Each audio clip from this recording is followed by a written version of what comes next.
Babur আজমকে one day ও টি-20 নেতৃত্ব ছেড়ে শুধু ব্যাটিংয়ে মনোযোগ দিতে বলেছেন পাকিস্তানের সাবেক অধিনায়ক ইউনুস খান। টি-20 বিশ্বকাপ জয়ী এই অধিনায়কের মতে একজন খেলোয়াড়ের ক্যারিয়ারে ব্যক্তিগত পারফরমেন্সের তুলনায় অধিনায়কত্ব খুবই নগণ্য ব্যাপার। এক্ষেত্রে ভারতের তারকা ক্রিকেটার বিরাট কোহলিকে অনুসরণের পরামর্শ দিয়েছেন ইউনুস। মহেন্দ্র সিং ধোনির পর ভারতের 3 সংস্করণের অধিনায়ক হয়েছিলেন কোহলি। এক পর্যায়ে বিভিন্ন কারণে তা ছেড়ে দিয়ে শুধুই ব্যাটসম্যান হিসেবে খেলছেন তিনি। কোহলি আইপিএলে রয়্যাল চ্যালেঞ্জার্স বেঙ্গালুরুতেও এখন আর অধিনায়কত্ব করেন না।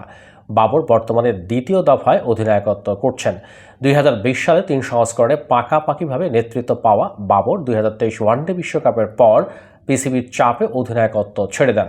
6 মাস পর পিসিবির নতুন প্রধান তাকে সাদা বল ক্রিকেটে আবারও নেতৃত্ব আনেন।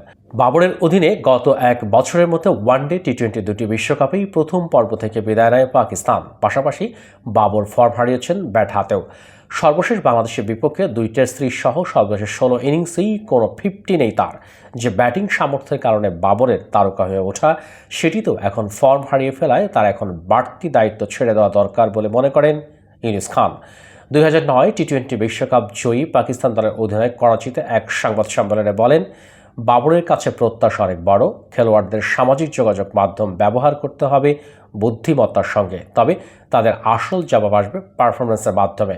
বাবরকে এখন ফিটনেস এবং কর্মনিষ্ঠা মনোযোগ বাড়াতে হবে।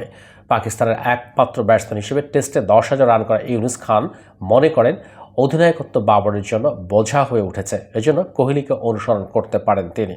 ইউনুস কথা বলেছেন পাকিস্তান ক্রিকেট বোর্ড পিসিবি নিয়েও। তার মতে অধিনায়ক ও কোচ নিয়োগ নিয়ে পিসিবির স্পষ্ট কোনো পরিকল্পনা নেই।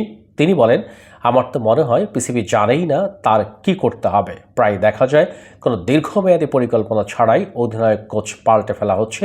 এগুলো দলকে অনিশ্চয়তার দিকে ঠেলে দেয়।